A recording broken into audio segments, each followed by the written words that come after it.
नमस्कार दोस्तों, स्वागत है आपका अपने वाईपी एजुकेशन ट्रिक परिवार में। हमारा उद्देश्य है आपकी तैयारी को आसान बनाना ताकि आप हर कॉन्सेप्ट को स्पष्ट रूप से समझ सकें। तो दोस्तों, जैसा कि आपको ज्ञात ही है, हमारे चैनल पे वाईपी एजुकेशन ट्रिक परिवार में चल रहा है यूपी टेट संस्कृत 2026 के लिए, जो कि आपका एग्ज़ाम लगा हुआ है यूपी टेट का। उसी के लिए हम संस्कृत जो है वो चला रहे हैं। संस्कृत में आज जो टॉपिक आपका होने वाला है इस वीडियो के अंदर, टॉपिक का नाम है वाच्य। दोस्तों, वाच्य को दोस्तों हम क्या करेंगे, थ्योरी इसकी बहुत अच्छे से कवर करेंगे और थ्योरी के बाद दोस्तों एक क्वेश्चन आंसर टेस्ट सीरीज भी लगाएंगे। तो आप इस वीडियो को अंत तक अवश्य देखना, क्योंकि यूपी टेट संस्कृत में अगर संस्कृत ही एक ऐसा सब्जेक्ट है जिसके भरोसे आप 120 प्लस नंबर भी ला सकते हैं। तो दोस्तों, ये वीडियो अगर आप देख लेते हैं तो मैं गारंटी के साथ कहता हूँ कि कोई भी क्वेश्चन आपका गलत नहीं होगा। तो चलिए बिना किसी देरी के करते हैं वीडियो को स्टार्ट। तो चलिए दोस्तों, टॉपिक आपका स्टार्ट हो चुका है। तो सबसे पहले आप ये समझिए कि वाच्य होता क्या है। यहाँ पे आपको ये समझना है कि वाच्य क्या होता है। तो देखिए, समझिए। देखो, क्रिया के उस रूप को वाच्य कहते हैं जिससे यह पता चले कि कार्य कौन कर रहा है या किस पर हो रहा है। यानी क्रिया के उस रूप को हम वाच्य कहते हैं जिससे यह पता चले कि कार्य कौन कर रहा है या किस पर हो रहा है। यानी वाक्य में कर्ता और कर्म का महत्व किसका ज़्यादा है, यही क्या कहलाता है, यही वाच्य कहलाता है। अब देखो, संस्कृत में 1 नंबर का क्वेश्चन ये आपसे पूछा जाएगा, वाच्य के प्रकार कितने हैं। तो आपको 1 नंबर का क्वेश्चन है, इसको आपको ध्यान रखना है। वाच्य कितने प्रकार के हैं दोस्तों? 3 प्रकार के हैं। 3 प्रकार वो कौन कौन से हैं? तो यहाँ पे देखिए दिखाया गया है आपको। कृतवाच्य, पहला कृतवाच्य है, दूसरा कर्मवाच्य है और तीसरा भाववाच्य है। इस वीडियो को आप अंत तक देखोगे तो सारा का सारा कॉन्सेप्ट आप समझ जाओगे, ठीक है। और सारे इंपॉर्टेंट क्वेश्चन मैं आपको इस वीडियो में कराने वाला हूं। तो वाईपी एजुकेशन ट्रिक चैनल पे आप पहली बार आए हैं तो चैनल को सब्सक्राइब अवश्य करिएगा, क्योंकि यूपी टेट की संस्कृत दोस्तों complete A to Z YP education trick channel free में बिल्कुल करा रहा है। इसके लिए हमने आपके लिए प्ले लिस्ट भी तैयार कर दी है, तो आप प्ले लिस्ट पर जाके एक एक वीडियो को भी देख सकते हैं। तो चलिए चलते हैं आगे की ओर। दोस्तों, या तो हम ट्रिक के माध्यम से इसे 2 सेकंड में करा देंगे, लेकिन सबसे पहले इसका बेसिक फंडा जानना बहुत ज़रूरी है दोस्तों, क्योंकि अगर बेसिक नॉलेज आपको नहीं है तो थोड़ी सी आपको प्रॉब्लम आएगी, ठीक। तो सबसे पहले देखो, पहले जो हमारा प्रकार है वो है कृतवाच्य। कृतवाच्य को अच्छे से समझते हैं, तो ध्यान से देखिएगा इस वीडियो को। देखो, इसमें जो होता है, इसमें कर्ता जो काम करता है वह मुख्य होता है। यानी आप सीधे सीधे कह सकते हो कि भाई जिस वाक्य में कर्ता प्रधान हो उसे हम कृतवाच्य कहते हैं। यानी जिस वाक्य में कर्ता प्रधान हो उसे हम क्या कहते हैं, कृतवाच्य कहते हैं। अगर हम पहचान की बात करें तो देखिए, हम आपको साथ साथ में पहचान भी बता रहे हैं। पहचान ये है, देखिए, कर्ता प्रथमा विभक्ति में होगा। कर्ता किस में होगा? कर्ता जो है वो प्रथमा विभक्ति में होगा, ये बात आपको ध्यान रखना है। और जो क्रिया है, क्रिया कर्ता के अनुसार ही बदलती है। जब क्रिया कर्ता के अनुसार बदलेगी तो क्रिया में भी क्या होगी? प्रथमा विभक्ति ही होगी, ये बात आपको ध्यान रखना है।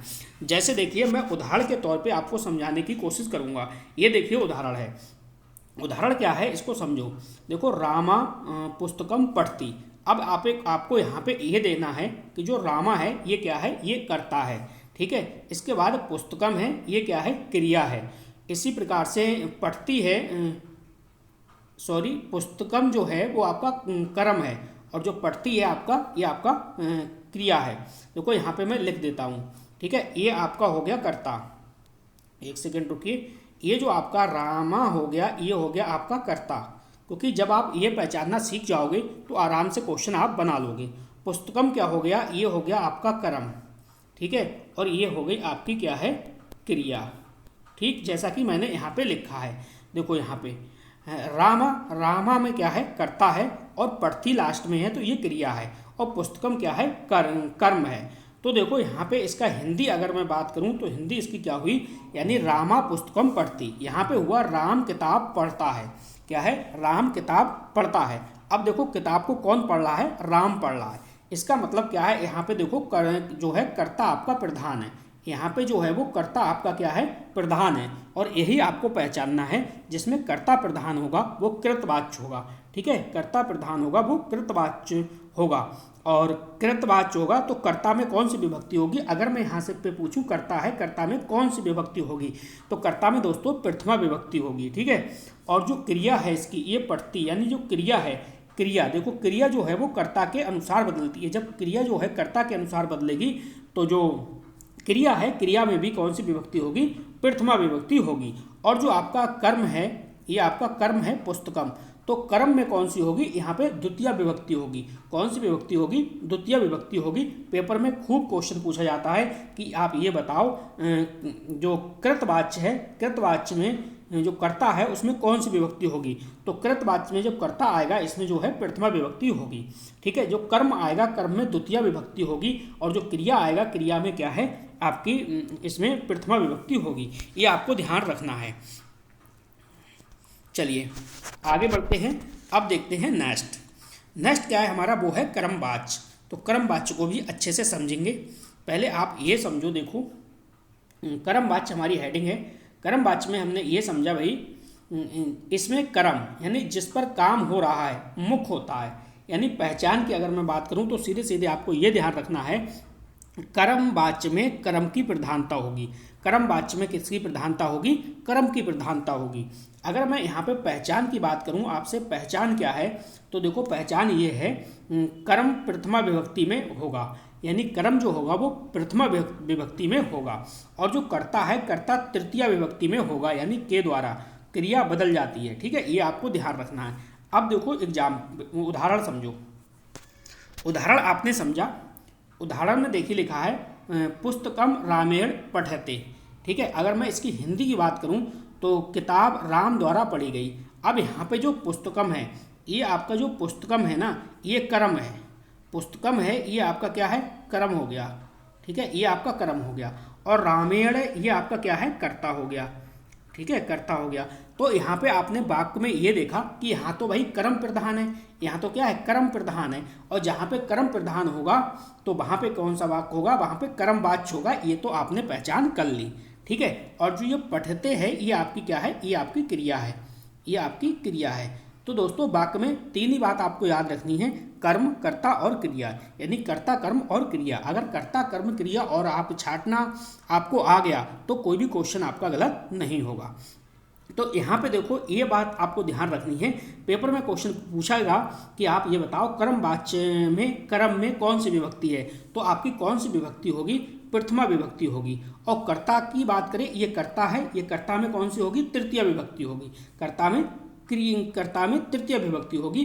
क्रिया का पुरुष वचन और कर्म के अनुसार होगा। ये बात आपको ध्यान में रखनी है। चलिए अब आगे चलते हैं। एक ही स्लाइड में मैं आपको तीनों आगे चल के रिविजन कराऊंगा, तो अच्छे से समझा दूंगा। 101% आपको जो है याद हो जाएगा, कहीं पे भी आपको जाने की आवश्यकता नहीं पड़ेगी।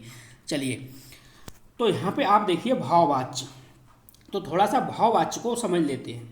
भाववाच्य में क्या है? देखो यहाँ पे आपको ध्यान रखना है, भाववाच्य का अर्थ होता है क्रिया जिस वाक्य में भाव की प्रधानता होती है उसे हम भाववाच्य कहते हैं। यानी इसमें क्या होगा दोस्तों? इसमें ना तो कर्ता महत्वपूर्ण होगा ना ही कर्म होगा, केवल क्रिया पर ध्यान दिया जाता है, केवल क्रिया पर ध्यान दिया जाता है। ना तो हमें कर्म से मतलब होता है और ना ही हमें कर्ता से मतलब होता है। अगर हम इसकी पहचान की बात करें तो देखो ये पहचान है। पहचान क्या है? क्रिया एक वचन में होती है। क्या है पहचान? क्रिया जो है वो हमेशा प्रथम पुरुष एक वचन में होगी, यानी प्रथम पुरुष एक वचन में होगी। ये बात आपको ध्यान में रखना है। अगर मैं कर्ता की बात करूं तो कर्ता इसमें जो दोस्तों होता है वो तृतीय विभक्ति में होगा, ठीक है। कर्म का यहाँ पे अभाव होगा, कर्म का यहाँ पे क्या होगा? अभाव होगा। ये आपको ध्यान रखना है। कर्ता स्पष्ट नहीं होता है, ये ध्यान रखना, कर्ता जो है वो स्पष्ट इसमें नहीं होता है। क्रिया एक वचन में होती है, ठीक है। तो चलिए आगे चलते हैं। अब लगाते हैं महत्वपूर्ण हम टेस्ट को, मॉक टेस्ट। देखते हैं हमने जो सीखा वो समझ में आया या नहीं आया, लेकिन उससे पहले मैं आपकी रिवीजन अवश्य कराऊंगा। चलिए मैं एक स्लाइड आपको दिखा देता हूं और इस स्लाइड से आपको एक नज़र में सारे के सारे कॉन्सेप्ट हैं वो क्लियर हो जाएंगे। देखो हमने संस्कृत में सीखा है भाई वाच्य, संस्कृत में वाच्य के प्रकार कितने होते हैं? तो हमें याद है भाई, संस्कृत में वाच्य के प्रकार होते हैं 3। कौन कौन से वाच्य होते हैं? वाच्य होते हैं, देखिए, कृतवाच्य होता है पहला, दूसरा होता है कर्मवाच्य, तीसरा होता है बहुवाच्य। इतना हमें पता है, ठीक है। अब कृतवाच्य में हम बात करें तो कृतवाच्य में होता है कर्ता प्रधान होता है, कर्मवाच्य में दोस्तों कर्म प्रधान होता है, और भाववाच्य में केवल क्रिया पर ही ध्यान दिया जाता है, ठीक है। कर्ता और कर्म पर कोई मतलब नहीं होता, ठीक। अगर मैं इसकी संरचना की बात करूं तो देखो 3 चीज़ें आपको ध्यान रखना है, कर्ता, कर्म और क्रिया। कर्ता, कर्म और क्रिया में सिर्फ और सिर्फ यहाँ पे कर्ता प्रधान होगा। इसी प्रकार से इसमें भी कर्ता, कर्म, कर्ता और क्रिया, इसमें जो होगा वो कर्म प्रधान होगा, कर्म में क्या होगा? कर्म प्रधान होगा। और इसमें केवल दोस्तों भाववाच्य में क्या है? केवल क्रिया पर ही ध्यान दिया जाता है। अगर मैं उदाहरण के तौर पे मैंने समझाया कि राम पुस्तक पढ़ती, राम किताब पढ़ता है, कौन किताब पढ़ता है? राम। तो यहाँ पे क्या है? कर्ता प्रधान है। जब यहाँ पे कर्ता प्रधान है तो ये कर्तवाच्य है। नेक्स्ट है पुस्तकम रामायण पठते, किताब राम द्वारा पढ़ी गई, तो पुस्तकम यहाँ पे क्या है? यहाँ पे आपका कर्म प्रधान है। क्या है? कर्म प्रधान है। अब देखिए पठते यानी पढ़ा जाता है, तो यहाँ पे क्रिया, ठीक। तो इस प्रकार से आपकी अब रिवीजन हो गई, स्क्रीनशॉट भी आप ले सकते हैं। अब मैं आपको चलता हूँ बहुविकल्प क्वेश्चन की ओर। जब आप लगाओगे तो आपको आनंद आएगा और समझ में आएगा कि आपके द्वारा जो मेरे द्वारा जो समझाया गया वो आपको समझ में आ रहा है। चलिए चलते हैं आगे की ओर। तो चलिए पहला क्वेश्चन आपकी स्क्रीन पे लग चुका है। क्वेश्चन को पढ़िएगा और पढ़ने के बाद आप जवाब दीजिएगा। यहाँ पे लिखा है देखो, रामा पुस्तकम पठती में वाच्य कौन सा है? तो देखो यहाँ पे है रामा, यानी ये क्या है दोस्तों? कर्ता प्रधान है इस वाक्य में। जहाँ कर्ता प्रधान होगा तो वहाँ पे क्या होगा? कृतवाच्य होगा। क्या होगा? कृतवाच्य होगा। तो इसका मतलब सी ऑप्शन हमारा बिल्कुल सही जवाब है। अगला क्वेश्चन देखिए, क्वेश्चन किस प्रकार से पूछे जाते हैं। क्वेश्चन कह रहा है पुस्तकम रामायण पठते में वाच्य है। अब देखो पुस्तकम, पुस्तकम क्या है? यहाँ पे पुस्तकम जो है यहाँ पे कर्म है, तो जाहिर सी बात है इसमें क्या होगा? इसमें कर्म वाच्य होगा। बी वाला ऑप्शन बिल्कुल सही जवाब है। अगला क्वेश्चन देखिए, अगला क्वेश्चन आपसे ये कह रहा है भाई आप ये बताओ कि जो कर्म वाच्य है, कर्म वाच्य में कर्ता किस विभक्ति में होगा? कर्म वाच्य में जो कर्ता है वो किस विभक्ति में होगा, ये आपको बताना है।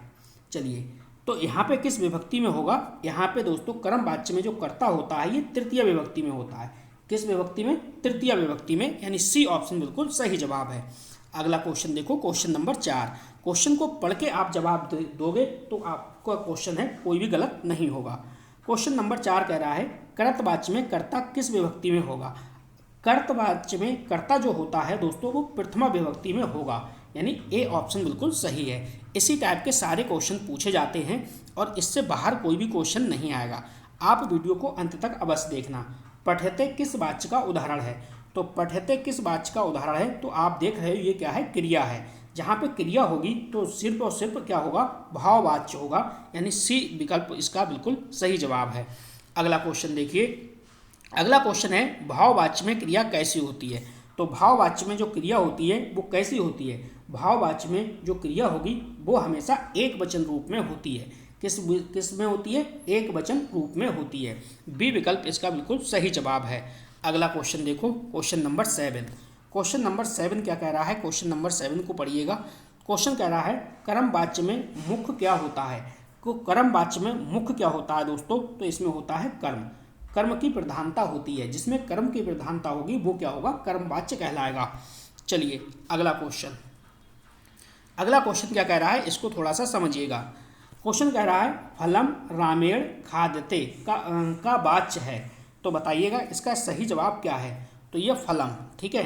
तो यहाँ पे क्या होगा? यहाँ पे दोस्तों है आपका कर्म वाच्य होगा। क्या होगा? कर्म वाच्य होगा।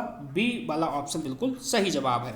अगला क्वेश्चन, बिल्कुल भी आपका समय बर्बाद नहीं किया जाएगा दोस्तों, कम से कम समय में ज़्यादा से ज़्यादा कंटेंट आपको देने की कोशिश करेंगे। सीता पत्रम लिखती को कर्म वाच्य में बदलो, तो कर्म वाच्य में आपको बदलना है, तो क्या हो जाएगा ये आपको बताना है। तो क्या होगा? पत्रम सीतया लिखते, यानी बी ऑप्शन बिल्कुल इसका सही जवाब होगा। अगला क्वेश्चन देखो, क्वेश्चन नंबर 11। क्वेश्चन कह रहा है गुरु शिष्यम शिक्षयति का कर्म वाच्य होगा, तो आपको कर्म वाच्य में बदलना है। तो कर्म वाच्य में क्या होगा?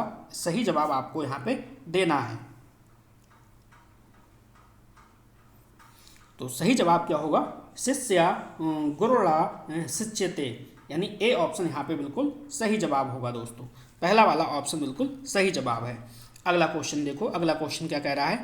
क्वेश्चन कह रहा है देखिए, भाववाच्य में क्या नहीं आता, यानी भाववाच्य में क्या नहीं आता। तो भाववाच्य में क्या नहीं आता, कर्ता स्पष्ट नहीं होता, या क्रिया या कर्म जो है मुख्य नहीं होता। कर्ता और कर्म दोनों स्पष्ट होते हैं। तो जल्दी से इसका जवाब दीजिएगा, इसका सही जवाब क्या होगा। भाववाच्य में क्या नहीं होता, ये आपको बताना है।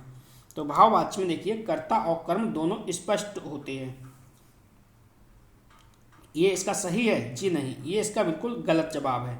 ठीक है, भाववाच्य में क्रिया होती है, कर्म मुख्य नहीं होता, तो ये भी सही है। ये भी भाववाच्य में क्या नहीं होता, ठीक है, कर्ता मुख्य कर्म मुख्य नहीं है, ये भी गलत है। कर्ता स्पष्ट नहीं होता, तो ये भी सही है। तो यहाँ पे दोस्तों बी और सी बिल्कुल सही है। ठीक है, चलिए अगला क्वेश्चन देखिए। अगला क्वेश्चन क्या कह रहा है। क्वेश्चन सस्ता सा है, अच्छा क्वेश्चन है। लिखित किस वाच्य का रूप है। तो ये क्या है, ये दोस्तों आपका हो जाएगा कौन सा वाच्य बताइए। ये आपका भाववाच्य है। भाववाच्य और कर्मवाच्य ये दोनों हो जाएगा, तो बी और सी यहाँ पे बिल्कुल सही जवाब होगा। अगला क्वेश्चन देखो, क्वेश्चन नंबर 14। क्वेश्चन नंबर 14 क्या कह रहा है, इसके बारे में समझो। बालका क्रीडते, तो जल्दी से बताइएगा ये क्या है। सही जवाब क्या होगा, सही जवाब क्या होगा दोस्तों, यहाँ पे कृतवाच्य होगा, यानी बी ऑप्शन इसका बिल्कुल सही जवाब है। अगला क्वेश्चन, इसका बताइए अर्थ क्या है। क्रीडते का अर्थ क्या है, तो जल्दी से बताइए क्या है। खेला जाता है, क्या है दोस्तों, या इसका अर्थ खेला जाता है। बी ऑप्शन बिल्कुल सही जवाब है। दोस्तों इसी प्रकार के सारी संस्कृत में आपकी कंप्लीट करा दूंगा। आप चैनल को सब्सक्राइब करके रखिएगा और बेल आइकन की घंटी को प्रेस करके रखिएगा, क्योंकि सबसे पहले नोटिफिकेशन आपके पास ही पहुंचेगा अगर चैनल आपने सब्सक्राइब कर रखा है तब। कर्मवाच्य, कर्मवाच्य में क्रिया किसके अनुसार होती है। तो कर्मवाच्य में क्रिया किसके अनुसार होती है ये आपको बताना है। तो बताइएगा इसका सही जवाब क्या होगा। कर्मवाच्य में क्रिया किसके अनुसार होगी, तो जाहिर सी बात है इसमें कर्म के अनुसार होगी। बी ऑप्शन इसका बिल्कुल सटीक आंसर है। अगला क्वेश्चन देखो, क्वेश्चन नंबर 17। पठती का कर्मवाच्य रूप है, तो कर्मवाच्य रूप इसका बताना है क्या होगा। तो सही जवाब क्या होगा, पहला ऑप्शन सही होगा, ए वाला, पठयते। अगला देखिए, क्वेश्चन नंबर 18 क्या कह रहा है। कौन सी विभक्ति है, चलिए इस क्वेश्चन को पढ़िएगा और बताइएगा कौन सी विभक्ति है। क्वेश्चन बहुत प्यारा है, बहुत अच्छा है। ठीक है, तो यहाँ पे क्या है दोस्तों, यहाँ पे ये देखिए तृतीया विभक्ति है। कौन सी विभक्ति है, यहाँ पे तृतीया विभक्ति है। अगला क्वेश्चन देखो, क्वेश्चन नंबर 19। भाववाच्य का सही उदाहरण है, तो भाववाच्य का ऐसा उदाहरण देखना है आपको जहाँ पे सिर्फ और सिर्फ आपको क्रिया दिखे। सिर्फ और सिर्फ आपको क्रिया कहाँ पे दिख रही है दोस्तों, सी ऑप्शन होगा सही, पठयते। अगला क्वेश्चन देखिए, अगला क्वेश्चन है वाच्य कितने प्रकार के होते हैं। तो वाच्य दोस्तों कितने प्रकार के होते हैं, हमने पढ़े हैं 3 प्रकार के वाच्य। कौन कौन से वाच्य पढ़े हैं हमने पढ़ा था कृतवाच्य, भाववाच्य और कर्मवाच्य। यानी कृतवाच्य में कर्ता प्रधान होता है, कर्मवाच्य में कर्म प्रधान होता है, भाववाच्य में क्रिया होती है, कर्ता और कर्म की कोई भी प्रधानता नहीं होती। ये आपको ध्यान रखना है। तो ये टॉपिक आपको कैसा लगा प्लीज़ कमेंट अवश्य करिएगा। मैंने प्लेलिस्ट संस्कृत की बना दी है, एक एक टॉपिक को आप अच्छे से प्लेलिस्ट से देखिएगा। यही चैनल का नाम है, चैनल को सब्सक्राइब करके रखिएगा। जब हिंदी आपकी जब आप संस्कृत जो है बहुत जल्द से जल्द समाप्त हो जाएगी, तो आपका नेक्स्ट सब्जेक्ट है यूपी टेट का, वो स्टार्ट हो जाएगा। तो बस इस वीडियो में इतना ही था। वीडियो देखने के लिए आपका बहुत बहुत धन्यवाद। मिलते हैं नेक्स्ट वीडियो में। Thank you.